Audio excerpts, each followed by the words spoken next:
و کرم، انتہائی احسان، بے پناہ نعمتیں خداوند متعال نے نصیب فرمائی ہیں۔ وہ نعمتیں جو ہم کبھی جان پاتے ہیں، کبھی نہیں جان پاتے۔ بہت ساری نعمتیں جن کا ہمیں کوئی شعور نہیں ہو پاتا، نہیں سمجھ پاتے کہ اللہ کی نعمت ہے، لیکن ہماری زندگی خدا کی نعمتوں میں غرق، اور سب سے بڑی نعمت جو خداوند متعال نے دی ہے وہ ہدایت کی نعمت ہے۔ جسم اور دنیا اس نے زیادہ عرصے نہیں رہنا ہے، ہم سب کو معلوم ہے، 60 سال، 70 سال، 80، 100، لیکن جو کچھ ہمیں اس دنیا کے اندر کامیابی دلائے اس نے ابد کے لیے ہمارے پاس رہنا ہے۔ ابد 100-200 سال نہیں ہے، ابد 10-20 ہزار سال بھی نہیں ہے، ابد انفائنائٹ ہے، کروڑوں سال، بلکہ کروڑوں کا عدد بھی ابد کے لیے کم ہے۔ تو نہیں معلوم وہ کیا ہے، حقیقت یہ ہے ایمان کی نعمت ہمیں اس دنیا میں کامیابی دلانے کے لیے۔ یہ خداوند متعال کا انتہائی لطف ہے، انتہائی کرم ہے کہ اس نے آپ کو اور ہمیں سید الشہداء کی اس عزا میں شامل ہونے کا موقع نصیب کیا ہے۔ اللہ سے دعا کرتے ہیں، خدایا تو نے ہمیں یہ سعادت نصیب کی، قیامت تک ہماری تمام نسلوں کو قرآن و اہل بیت کے تابع داروں میں قرار فرما، ان کے وارث کے ظہور کا دن دیکھنا نصیب فرما، ان کی نصرت اور اس راہ میں شہادت نصیب فرما۔ ایک بار پھر تمام دعاؤں کی قبولیت کے لیے اور وقت کے امام کے حضور ان کی جد امجد کی شہادت کی تسلیت پیش کرنے کے لیے درود بھیجیں۔ محمد و آل محمد، صلی علی محمد آل محمد۔ شب جمعہ بھی ہے، اور شب جمعہ رحمتوں مغفرتوں کی شب ہے۔ گویا شب جمعہ میں کوئی ایک رابطہ، کوئی ایک کنیکشن بنتا ہے اس دنیا کا اور اس دنیا کا جو اس دنیا کے بعد ہے، جس کو ہم برزخ تعبیر کرتے ہیں، جس کو عرف عام میں قبر کہتے ہیں۔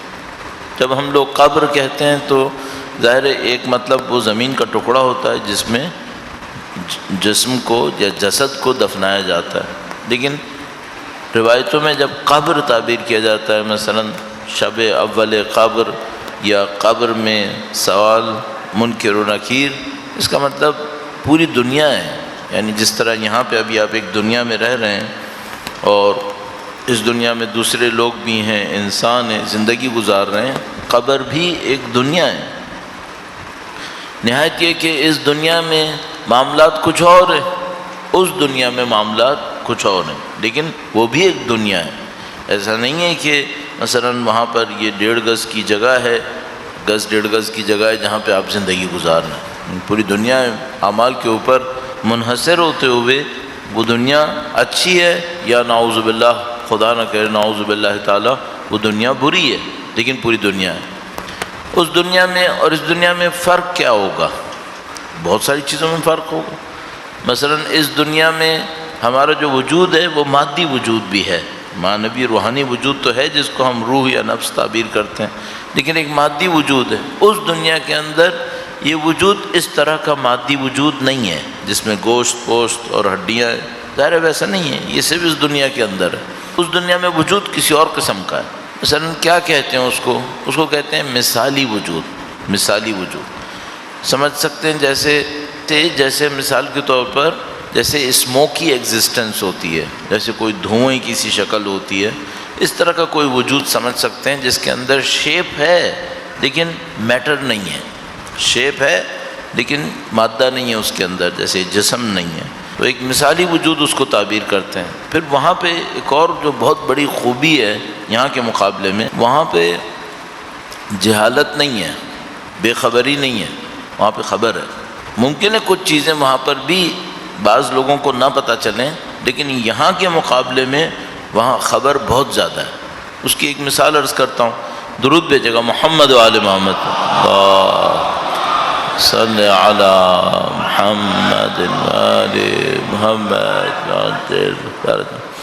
مثلا آپ یہاں پہ رہ رہے ہوں اور اس دنیا کے اندر میں، اور آپ زندگی گزار رہے ہوں، اور اچانک آپ کو کوئی مثلا توفیق نصیب ہوئی، کوئی اچھے کام کی کا ایک موقع آپ کو نصیب ہوا، شاید آپ کو یہ احساس ہو جائے کہ اللہ کی طرف سے کوئی نعمت مجھے مل رہی ہے کہ مجھے اچھے کام کرنے کا موقع مل گیا ہے، لیکن بہت پریسائز آپ کو پتہ ہو کیوں یہ موقع ملا ہے، یہ ذرا مشکل ہے.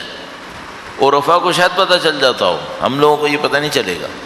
یا خدا نہ کرے نعوذ باللہ تعالی کوئی سختی آئی ہے تو ہمیں بعض اوقات شاید یہ احساس ہو جائے کہ ہم نے کوئی غلطی کی ہوگی جس کی وجہ سے یہ ہوا ہے. وہ غلطی کیا غلطی تھی نہیں پتہ ہوتا. یہ اس طرح کی جو بے خبریاں یہاں پر ہیں ظاہراً برزخ میں ایسی نہیں ہیں، وہاں پہ ایسا نہیں ہے. وہاں پہ جب کچھ ہو رہا ہوتا ہے زیادہ تر یہ پتہ ہوتا ہے کہ کیوں ہو رہا ہے، اور انسان کو سمجھ میں آ رہا ہوتا ہے کہ یہ اچھا یہ برا کیوں ہوا ہے. اچھا اس میں ایک مشکل ہے، اس میں مزہ بھی زیادہ ہے سزا بھی زیادہ ہے. جب انسان کو یہ پتہ چل جاتا ہے کہ یہ جو سختی آئی ہے یہ میری اس حرکت کی وجہ سے آئی ہے تو پھر کڑھن زیادہ ہوتی ہے.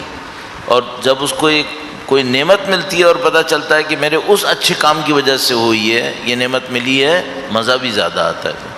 تو مزہ زیادہ ہے لیکن سختی بھی زیادہ ہے. البتہ یہ بھی سمجھ میں آتا ہے کہ برزخ میں سب لوگ ایک لیول پہ نہیں ہوں گے. کچھ لوگوں کی برزخ بہت زیادہ باخبر ہوگی، اتنی باخبر کہ ان کو دنیا کا بھی سب کچھ پتہ ہوگا کہ وہ رہ تو وہاں پہ رہے ہوں گے لیکن یہاں کا بھی ان کو پتہ ہوگا کہ یہاں کیا ہو رہا ہے. کچھ لوگوں کو اتنی زیادہ نالج نہیں ہوگی، وہ وہاں رہ رہے ہوں گے یہاں کا ان کو نہیں پتہ ہوگا. ایک بہت عجیب سی روایت ہے ہمارے پاس برزخ کے لوگوں کے حوالے سے. درود بھیجے گا محمد و آل محمد پر. صلی علی محمد عاجل فرج. شب جمعہ میں مشہور ہے کہ آپ نے دیکھا ہے روایات کے اندر موجود ہے کہ مرحومین اپنے گھروں پہ آتے ہیں اور لوگوں سے یہ درخواست کر رہے ہوتے ہیں کہ ہمارے لیے کوئی اچھا کام کرو. اگر یہ روایت صحیح ہے اور علماء اس کے اوپر اعتماد کرتے ہیں کہ ہاں یہ روایت صحیح ہے تو ممکن ہے کہ آپ کے مرحومین یہاں پر موجود ہوں اور وہ آپ سے توقع کر رہے ہوں کہ آپ ان کے لیے کوئی اچھا کام کریں. اب شب جمعہ کچھ نہ کچھ ایکسٹرا ہمیشہ ضرور کر لیا کریں. میں ہمیشہ جہاں کہیں شب جمعہ میں ہوتا ہوں ضرور کہتا ہوں، کوشش کرتا ہوں، کبھی مس بھی کر دیتا ہوں. مثال کے طور پر آپ ہر روز فرض کریں کوئی دعا پڑھتے ہیں، شب جمعہ میں کوئی ایک دعا زیادہ پڑھیں اور نیت یہ رکھیں کہ ان مرحومین کے لیے کر رہا ہوں.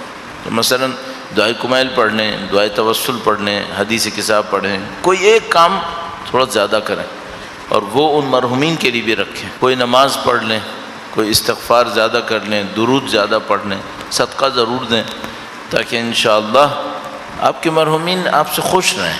ان کا خوش ہونا آپ کے اوپر بہت اچھا اثر ڈالے گا.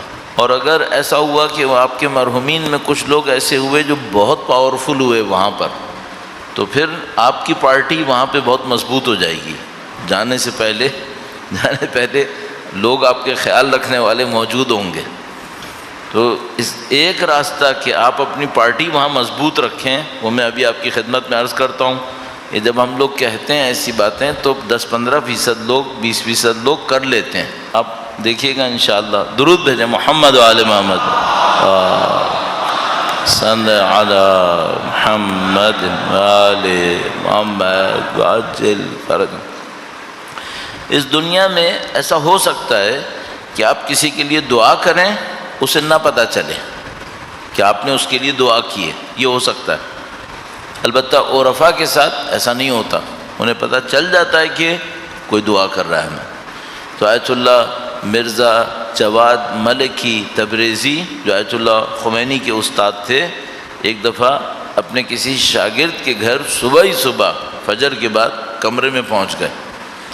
تو وہ کمرے میں استاد کو دیکھ کر حیران رہ گئے. باقی جو ان کے روم میٹ تھے وہ بھی حیران رہ گئے کہ یہ اتنے بڑے استاد ہیں، یہ فجر کے ٹائم پر مثلا یہ ابھی کیوں آئے ہیں یہاں پر. خیر وہ بیٹھے تھوڑی دیر کچھ کہا کہ وہ چلے گئے. تو انہوں نے پوچھا اس سے کہ کیوں آئے تھے. تو اس نے ٹالنے کی کوشش کی. پھر اس نے بتایا کہ میں ان کے لیے دعا کر رہا تھا نماز شب میں. تو ان کو پتہ چل گیا کہ میں دعا کر رہا تھا تو اس کا شکریہ کرنے آئے کہ تم نے میرے لیے دعا کی. تو یہ دنیا میں ہمیں شاید پتہ نہ چلے، کچھ لوگوں کو پتہ چل جاتا ہے، لیکن آخرت میں اگر کسی کی روح مضبوط ہو برزخ میں اس کو فوراً پتہ چل جاتا ہے کہ آپ اس کے لیے دعا کر رہے ہیں، کیونکہ اسے کچھ مل رہا ہوگا اور جیسے ہی مل رہا ہوگا وہ سورس کو پکڑ لے گا کہ یہ یہاں سے آیا ہے. صحیح ہے. تو اب میں ایک نسخہ عرض کرنا چاہ رہا ہوں. ہر روز صبح ایک فاتحہ پڑھیں جس میں ان مرحومین کو شامل کر لیں جن سے آپ چاہتے ہیں کہ آپ کی پارٹی بن جائے. ٹھیک ہے؟ تو مثال کے طور پر ہم نے بہت دفعہ ذکر کیا سید علی قاضی کہ ان کی روح بہت بلند تھی.